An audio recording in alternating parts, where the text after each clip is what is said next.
नमस्कार दोस्तों, आपके अपने पसंदीदा smart railway study YouTube channel पर आपका एक बार फिर से स्वागत है। दोस्तों, आज हम राजभाषा ऑब्जेक्टिव क्वेश्चन सीरीज के पार्ट 3 को लेकर आए हैं, जिसमें हम राजभाषा की संवैधानिक स्थिति और संविधान की 8वीं अनुसूची में सम्मिलित सभी भाषाओं से संबंधित प्रतियोगी परीक्षा में पूछे गए प्रश्न और पूछे जाने वाले प्रश्नों के बारे में चर्चा करेंगे। ये प्रश्न आपकी आगामी परीक्षाओं के लिए बहुत ही महत्वपूर्ण साबित होने वाले हैं। दोस्तों, थाम लो इरादों की मशाल, कभी रुकना नहीं, हर कदम पर खुद को साबित करना है ही, जीतने के जुनून से हार के डर को मिटाना है। दोस्तों, अपने सपनों को हकीकत में सजाना है। तो दोस्तों, इस जोश और उत्साह के साथ वीडियो की शुरुआत करते हैं। अगर आप सफल होना चाहते हैं तो वीडियो को अंत तक जरूर देखें, और साथ ही दोस्तों, अगर आप हमारे चैनल पर नए हैं तो वीडियो को लाइक, शेयर और चैनल को सब्सक्राइब करना ना भूलें, क्योंकि दोस्तों आपका समर्थन ही हमें आगे बढ़ने की प्रेरणा देता है। दोस्तों, बिना किसी देरी के चलिए शुरुआत करते हैं और मिलते हैं पहले प्रश्न के साथ। दोस्तों, आज हम राजभाषा की संवैधानिक स्थिति और 8वीं अनुसूची से संबंधित वस्तुनिष्ठ प्रश्नों की जो शुरुआत करते हैं, उसका ये पहला प्रश्न है। भारतीय संविधान के कितने भागों में राजभाषा से संबंधित प्रावधान है? तो दोस्तों, ये यहाँ पर 4 ऑप्शन दिए हुए हैं, 2, 3, 4 और 5। और दोस्तों, इसका करेक्ट आंसर है कि जो भारतीय संविधान है उसमें 3 भाग ऐसे हैं जो हमारी राजभाषा से संबंधित है। इसके बारे में कुछ विशेष तथ्य हम जान लेते हैं। दोस्तों, जो हमारे भाग 5, 6 और 17, ये 3 भाग ऐसे हैं जो राजभाषा से संबंधित है। और दोस्तों, जो अनुच्छेद भाग 5 का अनुच्छेद 120 जो कि संसद में प्रयुक्त होने वाली भाषाओं से संबंधित है, और भाग 6 है 210 जो कि विधान मंडल में प्रयुक्त होने वाली भाषा से संबंधित है, और भाग 17 है जो कि पूरी तरह से राजभाषा से संबंधित है। ये 343 से 351 तक है, जो कि संघ की राजभाषा पे जो भी नियम लागू होते हैं उससे संबंधित है। तो दोस्तों, इससे रिलेटेड आगे भी क्वेश्चन आने वाले हैं। इस टेबल को आप एक बार ध्यान से देख लें दोस्तों। तो अगले प्रश्न पर आगे बढ़ते हैं दोस्तों। तो चलिए चलते हैं अगले प्रश्न पर। दोस्तों, भारतीय संविधान के कितने अनुच्छेदों में राजभाषा से संबंधित प्रावधान है? हमने अभी देखा कि जो अनुच्छेद हमने जो अभी देखे, उसमें जो अनुच्छेद 210, 120 और 343 से 351 तक, तो इस तरीके से अनुच्छेद 120 1 हो गया और 210 2 हो गया, और प्लस 9 अनुच्छेद 343 से 351 तक हो, तो टोटल मिला के जो कैलकुलेशन हो गई वो अनुच्छेद 11 हो गए। तो इस तरीके से जो हमारा ऑप्शन सी है वो करेक्ट आंसर होगा। चलिए बढ़ते हैं अगले प्रश्न की तरफ। दोस्तों, भारतीय संविधान के कौन से अनुच्छेदों में राजभाषा से संबंधित प्रावधान है? हमने अभी देखा कि जो अनुच्छेद 120, 210 और 343 से 351 तक के जो अनुच्छेद है वो राजभाषा से संबंधित है। तो इस तरीके से जो ऑप्शन सी है वो करेक्ट आंसर होगा। चलिए अगले प्रश्न की तरफ बढ़ते हैं।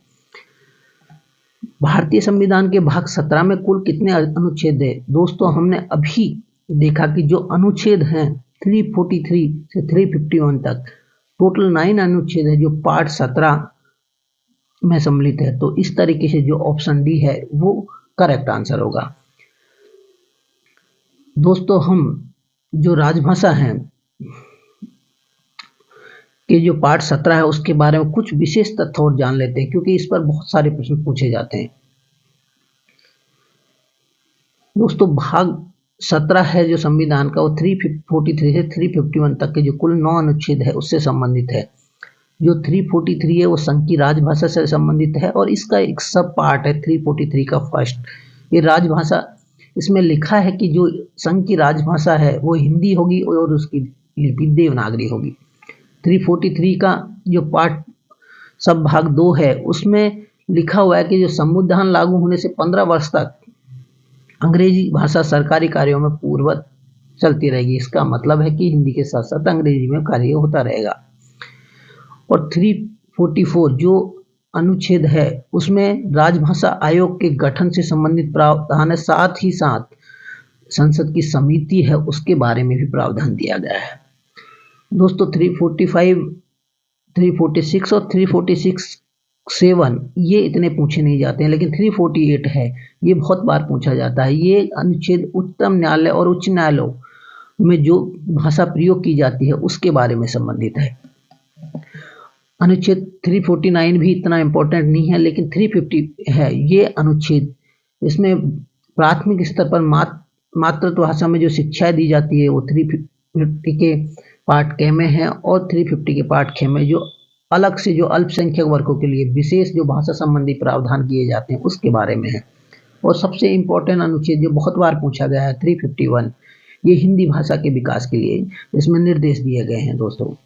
तो दोस्तों वापिस से चलते हैं और आगे हम देखते हैं हमारे प्रश्नों को, क्योंकि ये एक छोटी सी जानकारी आपको आने वाले सभी प्रश्नों के लिए बहुत ही महत्वपूर्ण होने वाली है। तो चलते हैं अगले प्रश्न नंबर 4 पर। इस प्रश्न में पूछा गया है कि भारतीय संविधान के जो भाग 17 थे उसमें ऑप्शन डी इसका सही है, हमने डिस्कस कर लिया है। जो अगला जो ऑप्शन इसमें है, अगला प्रश्न जो है भारतीय संविधान का भाग 17 कब पारित हुआ। दोस्तों जो प्रश्न 5 है, भारतीय संविधान का भाग 17 कब पारित हुआ, तो इसका सही जवाब है ऑप्शन बी 14 सितंबर 1949। चलिए बढ़ते हैं अगले प्रश्न की तरफ। अगला प्रश्न है कि भारतीय संविधान के अनुच्छेद 120 है वो किससे संबंधित है। इसके बाद किससे संबंधित है, तो दोस्तों हमने अभी देखा था कि जो पार्लियामेंट जो कि संसद में प्रयोग की जाने वाली भाषा के संबंध में है, तो इसका करेक्ट आंसर होगा ऑप्शन ए। चलिए बढ़ते हैं अगले प्रश्न की तरफ। दोस्तों अगला प्रश्न है कि संविधान के अनुच्छेद 210 में किस संस्था के भाषा के उपयोग के संबंध में है। तो इसका जो हमने अभी डिस्कस किया था कि 120 है वो संसद के पार्लियामेंट से रिलेटेड है, तो ऑप्शन क्या तो हो नहीं सकता है। और जो ऑप्शन डी है इसमें दे रखा है उच्चतम न्यायालय, वो 348 से कहीं ना कहीं रिलेटेड है, तो ये भी नहीं हो सकता है। तो इस तरीके से जो ऑप्शन करेक्ट होगा वो ऑप्शन बी सही होगा। चलिए बढ़ते हैं अगले प्रश्न की तरफ। दोस्तों इसमें बताया गया है कि संविधान के अनुच्छेद 343 से 351 किससे संबंधित है। ये प्रश्न हमने अभी डिस्कस किया कि जो अनुच्छेद है 120 वो संसद से रिलेटेड है, 210 है वो विधानमंडल से रिलेटेड है, और विधानसभा से रिलेटेड हमने कोई पढ़ा ही नहीं कुछ, तो जो बाकी बचा ऑप्शन क्या है डी। तो करेक्ट आंसर होगा संसद की राजभाषा से संबंधित है, तो इसका करेक्ट ऑप्शन डी होगा। चलिए बढ़ते हैं अगले प्रश्न की तरफ। दोस्तों इसमें पूछा गया है कि राजभाषा की जानकारी देने वाले अनुच्छेद 343 से 351 भारतीय संविधान के किस भाग में है। दोस्तों पहले ये प्रश्न किसी भी तरीके से पूछा जा सकता है, या पहले या तो आपको अनुच्छेद देकर उसका पार्ट पूछा जा सकता है कौन से भाग से रिलेटेड है, या भाग देकर अनुच्छेद पूछे जा सकते हैं। तो ये इसी हमने इसको पढ़ के रखा है, तो ऑप्शन बी करेक्ट आंसर होगा, क्योंकि पार्ट 17 है उसमें 9 अनुच्छेद हैं 343 से 351, तो ऑप्शन बी करेक्ट होगा। अगले प्रश्न की तरफ बढ़ते हैं। दोस्तों अगला प्रश्न है कि भारतीय संविधान के अनुच्छेद 343 के अनुसार संघ की राजभाषा क्या होगी। यहाँ पर हमको कंफ्यूजन होता है कि राजभाषा क्या होगी, क्योंकि हम कभी कभी जो 1963 है वो हमको थोड़ा सा कंफ्यूज करता है, क्योंकि वो बताता है कि हिंदी के साथ साथ अंग्रेजी भी यूज होगी। लेकिन दोस्तों राजभाषा केवल एक ही है, हिंदी, और वो भी वो हिंदी जिसकी लिपि देवनागरी है। तो जो ऑप्शन ए है वो करेक्ट होगा, बाकी 3 ऑप्शन इनकरेक्ट है। तो चलिए बढ़ते हैं अगले प्रश्न की तरफ। दोस्तों अगला प्रश्न है कि संविधान के अनुच्छेद 343 के अनुसार संघ की राजभाषा की लिपि क्या होगी। तो हमने क्लियर बताया है कि जो अनुच्छेद 343 का एक है उसमें क्लियरली लिखा हुआ है कि भारत संघ की राजभाषा वो होगी हिंदी होगी जिसकी लिपि देवनागरी है। तो जो ऑप्शन डी है वो करेक्ट आंसर होगा। तो बढ़ते हैं अगले प्रश्न की तरफ। दोस्तों, संघ की राजभाषा हिंदी और लिपि देवनागरी संविधान के किस अनुच्छेद से संबंधित है? हमने जो अनुच्छेदों की एक सूची देखी थी, उसमें सूची में हमने देखा था कि जो 343 का सब पार्ट है 1, यानी कि अनुच्छेद 343 का 1, आर्टिकल 343 का 1, यानी कि option C is the correct answer. तो बढ़ते हैं अगले प्रश्न की तरफ। दोस्तों, संविधान के अनुच्छेद 343 के अनुसार भारत सरकार के शासकीय प्रयोजन के लिए अंकों का कौन सा रूप प्रयोग किया जाएगा? दोस्तों, ये क्वेश्चन बहुत ट्रेंड में है और इसको हम बहुत अच्छे से गलत करते हैं, क्योंकि हमने पढ़ा है कि जो भी रोमन अंक है उनको ही हम हिंदी में अंक मान लेते हैं, लेकिन ऐसा नहीं है। जो उसमें लिखा हुआ है वो लिखा है कि भारतीय अंकों का अंतरराष्ट्रीय रूप, international form of the Indian digits, यानी कि option A is the correct answer. तो इसका ऑप्शन ए करेक्ट आंसर होगा। गलती से भी रोमन अंक मत लगाना, क्योंकि वो आपका गलत आंसर होगा। तो चलो दोस्तों, बढ़ते हैं अगले प्रश्न की तरफ। दोस्तों, अगले प्रश्न में पूछा गया है कि संविधान के अनुच्छेद 344 के अनुसार राजभाषा आयोग की नियुक्ति कब हुई? दोस्तों, जो हमारा राजभाषा आयोग है, जो 344 के अनुसार संगठित किया जाता है, उस राजभाषा आयोग का 7 जून 1955 को गठन हुआ।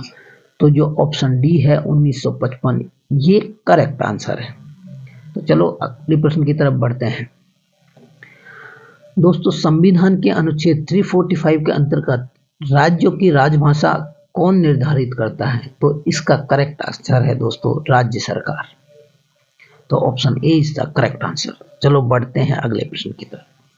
दोस्तों, प्रश्न 16 में पूछा गया है कि संविधान के अनुच्छेद 348 के अनुसार न्यायालयों में प्रयोग की जाने वाली भाषा क्या है? तो इसका करेक्ट ऑप्शन है बी, इंग्लिश। दोस्तों, बढ़ते हैं अगले प्रश्न की तरफ। प्रश्न 17 में पूछा गया है कि संविधान के अनुच्छेद 350 के अनुसार व्यथा निवारण के लिए आवेदन करने में कौन सी भाषा का प्रयोग में लाई जा सकती है? तो इस प्रश्न का करेक्ट आंसर है ऑप्शन डी, संघ या राज्य में उपयोग की जाने वाली भाषा। दोस्तों, चलते हैं अगले प्रश्न की तरफ। प्रश्न 18 में, क्वेश्चन नंबर 18 में पूछा गया है कि संविधान के अनुच्छेद 350 के अंतर्गत क्या प्रावधान किया गया है? यहाँ पर दोस्तों ये अनुच्छेद 350 है, इसमें 2 पार्ट हमने आपको बताए थे। एक अल्पसंख्यकों की भाषाओं के लिए, अल्पसंख्यक होते हैं उनके लिए भाषाओं का प्रावधान, मातृभाषा के लिए भी भाषाओं का प्रावधान है। तो इसमें जो ऑप्शन सी है वो करेक्ट आंसर है, भारतीय नागरिकों को भाषाई स्वतंत्रता। दोस्तों, बढ़ते हैं अगले प्रश्न की तरफ। संविधान के अनुच्छेद 351 के अनुसार हिंदी का शब्द भंडार किस भाषा से समृद्ध होना चाहिए? तो इसका करेक्ट ऑप्शन है डी, संस्कृत भाषा से। दोस्तों, अगले प्रश्न की तरफ बढ़ते हैं। संविधान के अनुच्छेद 351 के अंतर्गत क्या प्रावधान किए गए हैं? दोस्तों, जो 351 आर्टिकल 351 है वो हिंदी भाषा के विकास के लिए जो निर्देश दिए गए हैं उससे संबंधित है। हमने ये पहले भी पढ़ा हुआ है, तो ऑप्शन सी करेक्ट आंसर होगा। दोस्तों, संविधान के अनुच्छेद 341 और 351 के अंतर्गत किस अनुसूची का प्रावधान है? हमने पढ़ा है कि जो भी राजभाषा से जो अनुसूची है 8, उस वो है राजभाषा नहीं, जो भी हमारी सभी भाषा है उससे संबंधित अगर कोई अनुसूची है तो वो अनुसूची 8। तो जो इस 21 क्वेश्चन का करेक्ट आंसर होगा ऑप्शन सी। तो दोस्तों, बढ़ते हैं अगले प्रश्न की तरफ। दोस्तों, ये हाईएस्ट लेवल का क्वेश्चन यहाँ पे चला जाता है, क्योंकि जो एपीओ की एग्जाम हुई थी उसमें इस तरीके के प्रश्न उन्होंने पूछ लिए गए थे। आपको 4 ऑप्शन दे दिए गए और आपको चारों ही पता होना चाहिए, तो आप इसका करेक्ट आंसर कर सकते हैं। तो प्रश्न 22 है कि निम्न में से कौन सा अनुच्छेद सुमेलित नहीं है? मतलब कि जो अनुच्छेद दिया गया है और उसके सामने जो स्टेटमेंट है वो एक दूसरे से रिलेटेड नहीं है। दोस्तों, जो अनुच्छेद 343 है वो संघ की राजभाषा से संबंधित है, तो ये करेक्ट ऑप्शन होगा। और अनुच्छेद 344 है वो राजभाषा पर संसदीय समिति एवं आयोग। हमको पता है कि जो हमारा राजभाषा आयोग है वो 7 जून 1955 में अनुच्छेद 344 के 1 के अनुसार ही बना था, तो ये भी ऑप्शन करेक्ट रहेगा। और दोस्तों अनुच्छेद 345 राज्य की राजभाषा से संबंधित है, बिल्कुल हमको यही पता है। और अनुच्छेद 351 ये अनुच्छेद है राजभाषा के विकास के निर्देश से रिलेटेड है, लेकिन इसमें जो सामने दिया हुआ है उच्चतम न्यायालय और उच्च न्यायालय की ये राजभाषा, क्योंकि 348 है वो इससे रिलेटेड है उच्चतम न्यायालय और उच्च न्यायालयों से। तो ये option D is the correct answer, क्योंकि ये सुमेलित नहीं है, जो स्टेटमेंट इसके सामने दिया गया है वो इनकरेक्ट है। चलो दोस्तों बढ़ते हैं अगले प्रश्न की तरफ। दोस्तों संविधान के 8वीं अनुसूची में प्रारंभ में कितनी भाषाएं सम्मिलित की गई थी? इस प्रश्न को आपको बहुत और बहुत ध्यान से पढ़ने की जरूरत है, क्योंकि हम पहला ऑप्शन देखते हैं 22 टिक मारते हैं और क्वेश्चन गलत करके पूरे कॉन्फिडेंस के साथ आ जाते हैं। तो इसके लिए हमें करना क्या है कि हमको प्रश्न को ध्यान से पढ़ना है। इसमें पूछा गया है कि प्रारंभ में कितनी भाषाएं सम्मिलित थी। तो जब 8वीं अनुसूची बनी थी तो उसमें जो कुल भाषाएं थी वो 14 भाषाएं थी, और जो बाकी 8 भाषाएं हैं वो 3 संविधान संशोधनों के तहत जुड़ी है। 21वें संविधान संशोधन, 71वें संविधान संशोधन और 92 संविधान संशोधन। दोस्तों ये संशोधनों से रिलेटेड भी आगे प्रश्न आने वाले हैं, तो इसका हम करेक्ट आंसर जान लेते हैं कि जो करेक्ट आंसर होगा ऑप्शन सी 14। तो बढ़ते हैं अगले प्रश्न की तरफ। दोस्तों संविधान की 8वीं सूची में कितनी भाषाएं सम्मिलित हैं? दोस्तों तो अब आपको यहाँ पर भी ध्यान देना होगा, क्योंकि सम्मिलित है मतलब कि वर्तमान में कितनी भाषाएं उसमें हैं। तो option 22 is the correct answer. दोस्तों बढ़ते हैं अगले प्रश्न की तरफ। संविधान के 21 संविधान संशोधन द्वारा किस भाषा को 8वीं अनुसूची में सम्मिलित किया गया था? तो दोस्तों जो सिंधी भाषा है उसको संविधान संशोधन 21 के तहत इसको सम्मिलित किया गया था। बढ़ते हैं दोस्तों अगले प्रश्न की तरफ। तो संविधान के 71वें संशोधन द्वारा किस भाषा को 8वीं सूची में अनुसूची में सम्मिलित किया गया है? तो दोस्तों इस उर्दू है वो पहले से थी, हिंदी है वो पहले से थी, सिंधी है, सिंधी को हमने ऑलरेडी 21वें संविधान संशोधन में ऐड कर लिया है। तो बाकी जो ऑप्शन बचा डी। ये तीनों भाषाओं को मैंने यहाँ पे इसलिए रखा है कि क्योंकि मोस्टली यहाँ पे 3 भाषा ऑप्शन में नहीं आएगी, एक ही आएगी, नेपाली, कोंकणी, मणिपुरी। इसमें से एक ही भाषा आएगी, लेकिन एक साथ आपको याद हो जाए, तो इसलिए तीनों भाषाओं को यहाँ पर रखा गया है।